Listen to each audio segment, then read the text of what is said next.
Vamos a pasarle la palabra a la doctora Gabriela Merlinski, que va a hacer su exposición. Luego de la exposición de la doctora Merlinski, seguramente hará algunos comentarios el senador Solanas y luego se va a abrir también un espacio para preguntas a los expositores. Así que, doctora Merlinski, adelante. Bueno, buenas tardes a todos. Un agradecimiento muy especial al senador Solanas por la invitación y bueno, es un placer estar acá compartiendo con ustedes un esfuerzo conjunto por hacer investigación comparativa entre varios países y con financiamiento de la cooperación científica.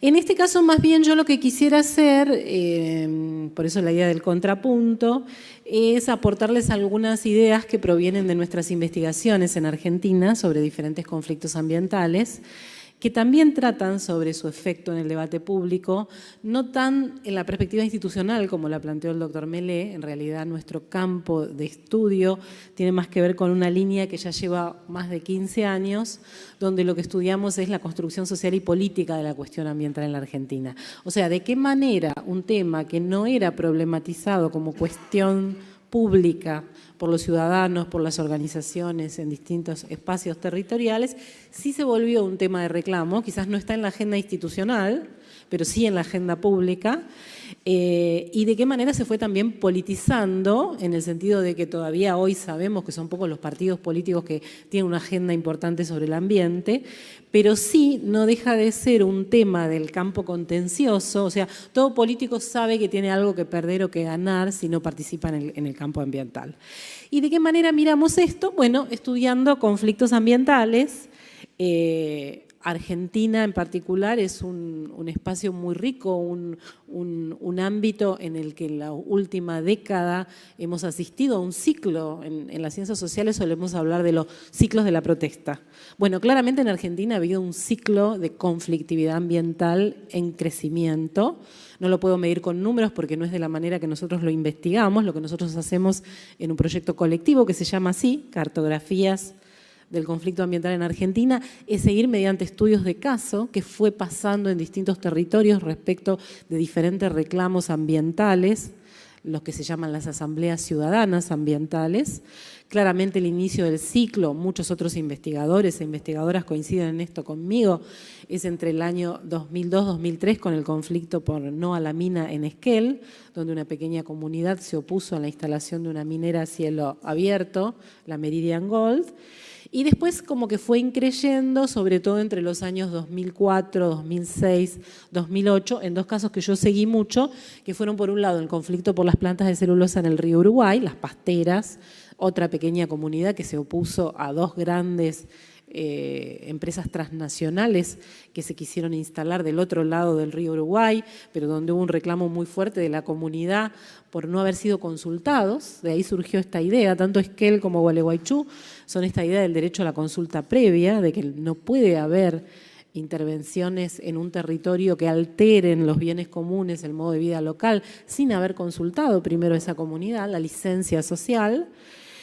Después el conflicto por la minería se extendió a todas las provincias cordilleranas. El caso más emblemático del que siempre habla justamente Enrique Viale, que está acá, es el de Famatina, de una población que logró en 4 oportunidades impedir que se instalara una minera.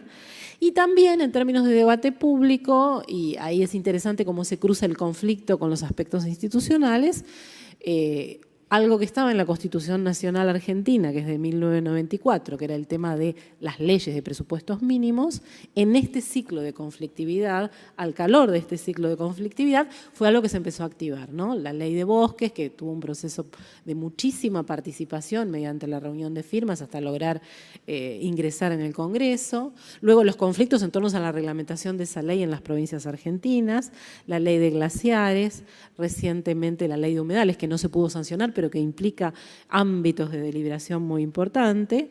En los últimos 5 años, todos los movimientos de pueblos fumigados, el caso Ituzaingó-Anexo, de las madres de Ituzaingó-Anexo, que llevaron un juicio por más de 10 años contra aplicadores de glifosato en zona urbana. Luego, bueno, bajo el calor o la impronta del investigador recientemente fallecido, Ángel Carrasco, que tuvo mucho impacto sus estudios sobre el impacto del glifosato en anfibios, Al calor de eso y de muchas movilizaciones territoriales, locales, sobre todo Córdoba, Buenos Aires, el NOA, aparecieron estos movimientos de pueblos fumigados, exigiendo ordenanzas por límites en la fumigación. Luego los médicos de los pueblos fumigados, ¿no? El doctor Berseñasi en Santa Fe. En el último año, todas las resistencias en torno a represas hidroeléctricas y centrales nucleares en este nuevo acuerdo con China que ha anunciado el gobierno, que implica una alteración muy grande de diferentes territorios en la Patagonia. Y eso ha pasado por procesos también de mediana y larga duración. Los voy a poner todos juntitos acá, así no me extiendo tanto. Por un lado, la presión exportadora de los recursos naturales, el aumento del extractivismo, que es un proceso continuo de la década del 90 en adelante. Solo por poner rápido un ejemplo, pensemos en la expansión del monocultivo de soja, que es el 50% de la superficie cultivable del país. Pero además, algo que nosotros a veces no le prestamos suficientemente atención y que realmente es, como decía Carrasco, Argentina es un laboratorio, la velocidad de los procesos, porque son procesos que en 10 años avanzaron a una velocidad de tanta intensidad en los territorios que, si bien no hubo reacciones en un primer momento, las reacciones empezaron a aparecer en los últimos años porque esa expansión voraz en el uso del territorio por mineras, por monocultivo, por agronegocios, por represas, etcétera, implica grandes conflictos locales por el acceso al agua, a la tierra, a los recursos. Y eso es lo que también produce las respuestas en términos de conflictos, que no se dan solo en las provincias de Argentina o en las zonas cordilleranas o en zonas alejadas, también se dan en las grandes ciudades. Y ahí hay un tercer elemento que tiene que ver con los procesos de expansión metropolitanas, con la expansión de un urbanismo flexible que deja muy librado al mercado inmobiliario, a las iniciativas privadas, la decisión de dónde construir en la ciudad y las grandes oportunidades de negocios para sectores, es el ejemplo de la ley de humedales, que pueden generarse entornos, amenities, condiciones ambientales muy favorables, pero a costa de externalizar costos ambientales para el conjunto de la sociedad. También es muy importante el tema de la activación de demandas en el campo jurídico, o sea, esas leyes y la existencia de amparos y el que tengamos estas dos constituciones tan modernas como son la Constitución Nacional y la de la Ciudad de Buenos Aires, también han significado que se haya incrementado la recurrencia de los ciudadanos a los tribunales. Ya sabemos que muchas veces eso no resuelve el conflicto, pero sí produce mayor difusión, permite más acceso a la información. Ejemplo típico es la causa Beatriz Mendoza, la causa del Riachuelo, que por supuesto ya sabemos que el Riachuelo no está mejor que hace 10 años, pero tenemos ahora sí un acceso muy importante a información a través de esa causa judicial. Y por último, los formatos de acción colectiva, la manera en que la gente protesta o reclama, o la forma en que se expresan estos conflictos, en los que hay, por un lado, formas de organización que reclaman por autonomía. Cuando uno hace entrevistas y hace trabajo de campo, las personas, los grupos, las personas, los ciudadanos que participan de las asambleas ciudadanas ambientales insisten mucho con esto, que la nominación ciudadana es más importante que la ambiental, que son actores que se empoderan en defensa de su territorio, pero además que reclaman por las autonomías para la defensa del territorio. Y esto va generando también un fortalecimiento de estos colectivos en el sentido de algo que planteaba recién el profesor Melé. Muchas veces hay una resistencia muy fuerte a no negociar, a no discutir, a no entrar en ningún tipo de conversación, acuerdo o diálogo con la parte que quiere imponer un proyecto o un mega emprendimiento, porque se sabe que ahí se pierde la fuerza está justamente en la autonomía, y este es un tema muy interesante para reflexionar en términos de conflicto y participación. Entonces, mi pregunta acá es, ¿de qué manera en Argentina, también se podría extender, aunque se me haría más larga la exposición a otros casos en América Latina, los conflictos ambientales generan puntos de inflexión en el debate público? Más allá de que muchas veces estos reclamos no sean oídos por los gobiernos, por las empresas, por los ministerios de medio ambiente, por los que tienen que tomar las decisiones, por los legisladores, cuando a veces las leyes avanzan, se traban y luego retroceden, ¿de qué manera esto entra en las discusiones cotidianas o en las discusiones de las formas de hacer política o en los formatos de acción colectiva? Y yo sostengo que hay que los conflictos permiten construir condiciones para que los discursos sean escuchados y transformados en decisiones políticas. O sea, el conflicto no es solo un momento negativo que es necesario abortar o cortar rápidamente, conflicto igual a problema, sino que es un espacio público intermedio que se abre en el cual algunos actores intentan hacer llegar su voz, intentan hacer escuchar sus reclamos y, lo más importante aquí en términos de debate público, muchas veces se generan condiciones para que se abran nuevos inventarios de problemas y soluciones. La deliberación que se da al calor de estas asambleas, de estos espacios públicos, muchas veces plantea, como dicen Calom, Lascun y Barthes, unos autores que en Francia estudian lo que se llaman foros híbridos, foros de discusión, como por ejemplo en el caso del enterramiento de los desechos radioactivos, son debates, en primer lugar, que dejan de ser exclusivamente técnicos, se vuelven sociotécnicos o sociopolíticos. Y en segundo lugar, son debates que abren inventarios de problemas que antes no se habían tomado en cuenta.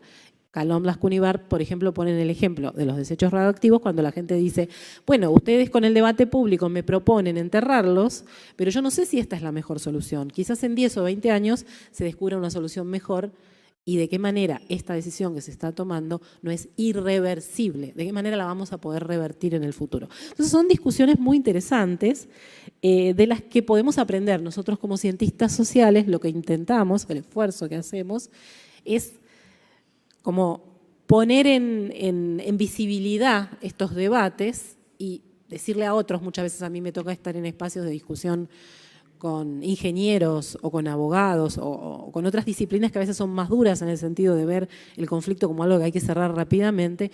Y ahí como mi tarea es mostrar, miren que acá hay un inventario de problemas que ninguno de nosotros con la ciencia tenemos la solución. Respecto de ellos existen grandes incertidumbres. Está el problema de la irreversibilidad, podemos hacer cosas que después no tengan solución futura, vale la pena escuchar lo que estos actores tienen para decirnos. Y ahí, bueno, ya tenemos 2 libros publicados sobre esto que se llaman Cartografías del conflicto ambiental en Argentina. Se pueden descargar gratuitamente del sitio online de Claxo, del Consejo Latinoamericano de Ciencias Sociales. Y para pensar en estos efectos sobre el debate público, yo sostengo que hay 3 interesantes que podemos analizar hoy o conversar hoy. El primero tiene que ver con eso que nosotros llamamos productividad, siguiendo los trabajos también del profesor Melé. La productividad, que suena raro porque parece productividad laboral o económica, es la idea de los efectos, de que como el conflicto es un sistema de actores, un espacio público intermedio, produce efectos de mediano y largo plazo. Pero produce efectos que podemos mensurar de alguna manera, no cuantificar, pero sí podemos constatar si hacemos trabajo de campo, si reunimos fuentes, si hacemos entrevistas, si analizamos. Y son efectos políticos, territoriales, sociales y jurídicos. Ahora voy a pasar a explicarlos. La segunda cuestión que tiene que ver con el título de esta mesa de conversación tiene que ver con el debate sobre los bienes comunes. Muchas veces en los conflictos aparece esa discusión. ¿Qué es lo común? ¿Qué es lo que debería estar más allá del mercado y deberíamos proteger? Porque si se lo dejamos al mercado sabemos que nadie lo va a proteger y, como siempre decimos en los temas ambientales, están las generaciones futuras. ¿Quién piensa por las generaciones futuras? ¿Quién las protege? Y lo tercero tiene que ver con otros formatos de participación, mucho más agonísticos. Cuando digo agonísticos es la idea de que el conflicto no siempre tiene que llegar a una solución, quizás es un espacio donde se abren debates, eso decía una gran socióloga argentina, se llama Chantal Mouffe, la idea del conflicto como algo agonístico. Y también pensando en la participación desde el otro lado, desde los que reclaman, ¿qué función tienen esos espacios de deliberación que aparecen en las asambleas, los foros, los grupos como en Buenos Aires que se llaman RRR, Riachuelo, Río de la Plata, Reconquista, y podría nombrar muchísimos más. Buenos Aires no se vende, todos miro acá a María José Lubertino porque hay un montón de grupos en la ciudad que pelean mucho por el espacio público. Entonces, sobre las distintas productividades. Una cosa bastante constatable cuando hacemos investigación es que los conflictos tienen una productividad político-institucional. Digo 2 rápidas porque no me quiero extender mucho. Una típica es que, y pasa mucho en un país como Argentina que tiene un sistema federal de gobierno, es que los conflictos pueden aparecer en el nivel local, pero después se manifiestan en el nivel regional, nacional, muchas veces transnacional, como fue en el caso de las pasteras o de las mineras. Pero eso produce desarreglos, desencuentros entre los niveles jurisdiccionales, entre las provincias y la nación, entre el municipio y la provincia. Y eso tiene un efecto. Muchas veces hay conflictos que encuentran una vía para hacerse públicos porque hay un gobierno local que decide desmarcarse porque ya no puede sostener en el territorio eso. Y otra productividad política es muchas veces cuando se llega a construir escenarios en los que se genera una nueva política de protección. El ejemplo de la ley de bosques sería un ejemplo, porque se generan esas zonificaciones territoriales. En el caso del riachuelo, un ejemplo de productividad es la propia ACUMAR. No tendríamos autoridad de la cuenca Matanza-Riachuelo si antes no hubiera habido un conflicto ventilado en la justicia. La productividad territorial tiene que ver con cambios en cómo la gente empieza, o los vecinos o los ciudadanos que participan en los conflictos, a nombrar el territorio. Y muchas veces dicen, este lugar tenemos que protegerlo porque tiene una montaña como el Famatina, o porque tiene un humedal, o porque, como dicen los vecinos de la costa de Quilmes, esa costa no es un basural, es el elemento relictual de la selva paranaense. Y cuando los vecinos empiezan a decir estas cosas, están como redefiniendo el territorio con un nuevo lenguaje, pero además el territorio como algo que hay que proteger. La productividad social tiene que ver con aprendizajes, con saberes, con construcciones de conocimientos, cuando la gente hace sus propias investigaciones paralelas. Y la productividad jurídica tiene mucho que ver con si se actualizan las leyes. En Argentina está lleno de ejemplos de eso. Quienes estudian estos temas se asombran con lo que pasa en Argentina. Por ejemplo, la causa Beatriz Mendoza en la que intervino la Corte, toda se instrumentó en su declaración de competencia originaria a partir de una ley que no tenía existencia social, que era la Ley General del Ambiente, que ni siquiera estaba reglamentada. Se empezó a movilizar a partir del caso. Y eso pasa con muchas otras leyes y otros instrumentos jurídicos. No es que las leyes, como piensa el positivismo jurídico, existen porque sí, porque están publicadas en el boletín oficial. Empiezan a tener existencia cuando hay una movilización en pos de que se reglamente, que se actualicen. Y pasa mucho de eso con los conflictos ambientales. Sobre el tema de los bienes comunes. Hay una cosa muy importante que pasa en toda América Latina, que es esta discusión que plantean los conflictos respecto de un espacio común que hay que proteger. El agua como bien común y que no se puede privatizar. El agua vale más que el oro, como dicen los activistas de las mineras, antiminería. La idea de muchos vecinos hoy en la cuenca Matanza-Riachuelo que quieren ser desalojados de sus territorios por el argumento de que hay que generar espacio y dicen, este territorio no, porque nosotros fuimos villeros por los últimos 40 años y ese es un lugar del que no nos van a echar. Toda esa idea remite a este concepto muy antiguo que viene de la lengua inglesa antigua, que es el de los commons.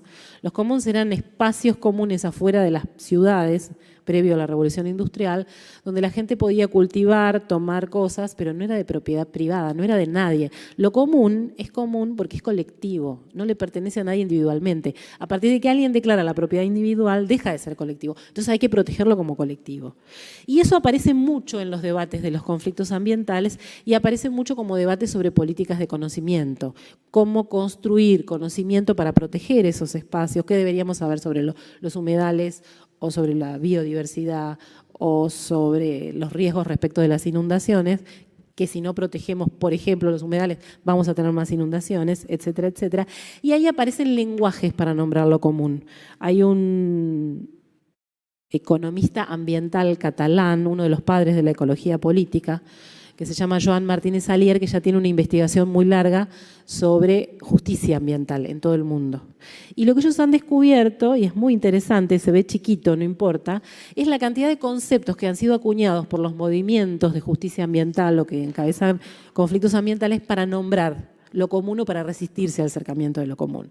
Por ejemplo, en Estados Unidos, como toda la expansión de actividades peligrosas, escenarios donde viven comunidades afroamericanas, ellos hablan de racismo ambiental. En Brasil, toda la pelea en contra de la reforestación con pinos, hablan de desiertos verdes. Todo el movimiento de la vía campesina habla de soberanía alimentaria y discute mucho con los organismos que hablan de seguridad alimentaria. Justicia hídrica, que es toda una red en contra de las represas en América Latina. Ogonizar, yasunizar, dejar el petróleo bajo tierra, toda la pelea por el yasuní en Ecuador. El En Argentina no aparece, pero está chiquitito abajo, el pueblos fumigados. No existe esa definición en ninguna parte del mundo. Entonces eso muestra que también, además de proteger los bienes comunes y además de producir un conocimiento, los conflictos ambientales también producen nuevos lenguajes, nuevas formas de nombrar. Más aún, y eso está en los textos de Martínez Alier y yo he empezado a retomarlo, hasta los académicos tenemos que retomar esos conceptos. Hay una cosa de doble vía, de migración de muchos conceptos que vienen de las organizaciones territoriales. Y respecto de la participación, esta idea que hablaba antes de la forma agonística de entender el conflicto, hay sí una marcada, respecto de lo que planteaba antes el profesor Melé, una marcada desconfianza hacia los mecanismos de participación. Hay, por ejemplo, Gualeguaychú, todo el conflicto de las pasteras pudo durar el tiempo que duró por múltiples razones, pero una de las razones fue la resistencia sistemática a no querer conversar con las pasteras ni con ningún mecanismo de negociación. Por dos razones. Primero, porque se sabe que se pierde fuerza en la protesta. Pero la segunda es porque muchas veces la manera que tienen empresas y gobiernos de encarar esto es bastante torpe en el sentido de pensar que la participación solo tiene que servir para aplastar el conflicto. Y no se generan condiciones para que las partes en conflicto puedan definir sus posiciones. Se parte de la idea de que resolver el conflicto es hacer lo que quiere hacer la parte más fuerte, cuando en realidad eso no lo resuelve, eso lo refuerza. Entonces ahí también hay mucho para deliberar en términos de participación. Finalmente, y estando aquí en el Senado y hablando de conflictos, participación y política, ¿son los conflictos ambientales en Argentina desestabilizadores para el sistema político y para las políticas públicas? Yo creo que sí, por algo hay tanta dificultad para que estos temas entren en la agenda ambiental. Por eso tenemos una política ambiental tan débil, por eso cada vez que desde el legislativo se impulsan leyes terminan a veces en vías muertas. Y eso tiene que ver porque cuando hablamos de cuestiones ambientales hablamos de derechos desestabilizadores, hablamos de proteger el agua, el ambiente, las generaciones futuras, hablamos de desmercantilizar decisiones sobre recursos comunes y eso requiere de cambios estructurales. No alcanza con una política que diga, bueno, ahora voy a poner medidores de agua o mañana voy a controlar a las industrias como en el caso del riachuelo. Yo que he trabajado mucho el caso del riachuelo es el ejemplo típico de cómo el riachuelo es un derecho desestabilizador, porque implica pensar en su conjunto el derecho a la ciudad, cómo ha sido la segregación urbana y cómo esa segregación urbana dio lugar a que algunos sean los perdedores en ese reparto de riesgos ambientales tan desigual que hay del otro lado del riachuelo respecto de las poblaciones que viven en el conurbano. También son desestabilizadores porque los debates de las asambleas y de los conflictos ambientales plantean el tema de la justicia ambiental y la justicia ambiental es más que la ley o la aplicación de la ley. La justicia ambiental, como dice Barry Commoner, no trata de estilos de vida saludable o de botellas recicladas, sino de la vieja moneda de la justicia social. Entonces, ¿cómo se escribe esa historia que conecte la justicia social y ambiental? Y bueno, y por este tema que ya planteé, ¿por qué es desestabilizador? Porque en estos espacios de los conflictos ambientales hay grandes laboratorios de ejercicios de ciudadanía, de por qué los ciudadanos deberían solo opinar cuando hay elecciones, cuando tienen que votar, y por qué no existen otros ámbitos de consulta, de participación, de información. En síntesis, las acciones colectivas en defensa de la justicia ambiental son expresiones del ejercicio de la autonomía pública, individual y colectiva y crean nuevos saberes para la resolución de problemas comunes. Muchas gracias. Bueno, muchísimas gracias por la exposición a los invitados y al senador Solanas por abrir este espacio de participación y organizar este intercambio.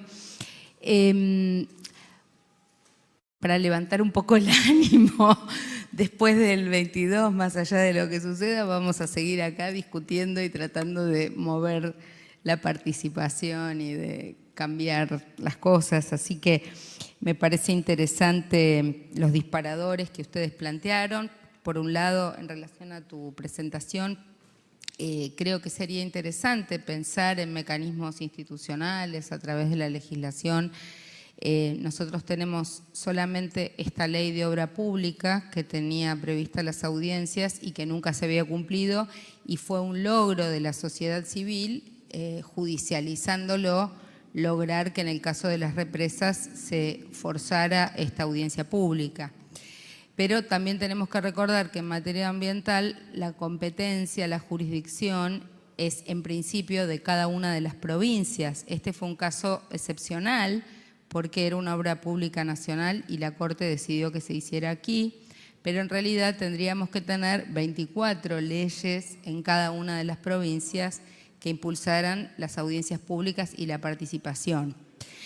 Pero igual que lo plantea Pino, nosotros, por ejemplo, en la Ciudad de Buenos Aires tenemos las audiencias públicas previstas en la Constitución del 96, tenemos una ley de audiencias públicas, pero como él lo planteó en los casos de usuario y consumidor, creo que somos acá varios compañeros de distintas organizaciones que debemos haber participado de las 200 audiencias públicas que se dieron en la ciudad por temas de extractivismo urbano y en algunos casos muy excepcionales se logra torcer el rumbo y sacan algo de la depredación o se modifica alguna norma, pero si hacemos una estadística, creo que de manera creciente y vertiginosa en esta voracidad que vos describías, se aumentó la cantidad de hechos de extractivismo y la profundidad, la velocidad, la profundidad, la extensión, la frecuencia y las pérdidas, digamos, los casos en los que perdemos a pesar de audiencias multitudinarias en contra. Yo fui constituyente de la ciudad y debatimos mucho el hecho de que las audiencias no sean vinculantes, pero si hoy volviera 30 años después a ser constituyente, sin duda pondría que las audiencias sean vinculantes, porque aún a riesgo de que puede haber desconocimientos técnicos de alguna cuestión que el bien común pudiera llevar al gobierno, creo que la mayoría tiene más derecho a equivocarse que lo que vemos que pasa con las autoridades. Entonces, primera pregunta, si hay o ustedes conocen algunos antecedentes de vinculariedad, o sea, de obligatoriedad del resultado de las audiencias o de lo que la participación ciudadana, digamos, formas que lleven a una participación más directa. Otro caso que quiero citar es el de la banca del vecino, que es otro mecanismo que tiene la Ciudad de Buenos Aires, que lo consagramos, no se logró consagrar por Constitución, pero sí por ley, pero la legislatura de la ciudad lo incumple. Entonces se hizo un amparo para lograr que se cumpliera y la legislatura, a pesar del amparo, lo que hace es lo reglamenta de una manera que lo burla, digamos, termina distorsionando el instrumento. De esos ejemplos hay millones, pero básicamente la otra pregunta que quiero hacer es más de carácter conceptual y es, nosotros vemos que entra en crisis la democracia representativa, porque en realidad el tema ambiental lleva el conflicto a un punto en que contra los que luchamos no son las empresas exclusivamente, son nuestros propios representantes. Entonces, la sociedad se autoorganiza en defensa frente a los representantes que toman decisiones políticas, en políticas públicas y legislativas que conspiran contra los comunes, el ambiente y ya te diría la salud en muchos casos del conjunto de la población. O sea, son dos preguntas. Y la última, quiero volver al tema del principio precautorio, porque si esto es grave en casos comprobados, el otro tema complejo es si no logramos que a veces funcione el principio precautorio ni en sede judicial, ni que hablar en el marco de las audiencias públicas, donde es muy difícil poner en debate las distintas corrientes de pensamiento científico en relación a un tema. Entonces, la única manera de sellar un debate disparatado es o el principio precautorio o la defensa del derecho de las futuras generaciones, que también en ese sentido me parece interesante las experiencias latinoamericanas de crear un defensor de la naturaleza o de las futuras generaciones, me parece que por ahí tal vez, pero bueno, ahí después viene el conflicto de quién es ese sujeto que va a defender eso, a quién responde, cómo se nombra. ¿No será que terminamos entrampados en que va a ser un defensor puesto por el poder político que termina legitimando lo que queríamos discutir, ¿no? Así que bueno, dejo ahí. Sí, sobre las 3 preguntas sobre si las audiencias públicas deberían ser o no vinculantes. Yo creo que el problema frente al que estamos, que lo planteó también de manera muy elocuente Pino, es que hemos llegado a un punto en que se han descaracterizado esos espacios de participación. Entonces tenemos una gran insatisfacción porque en realidad no cumple con las reglas mínimas que harían que fueran participativos. Entonces, más allá de si son vinculantes o no, el problema es la calidad de esos espacios, cómo se construyen, cómo se define la regla, cómo se toma en cuenta la palabra de los que ahí participan, porque lo que queda es como un poco lo que explicaba Pino.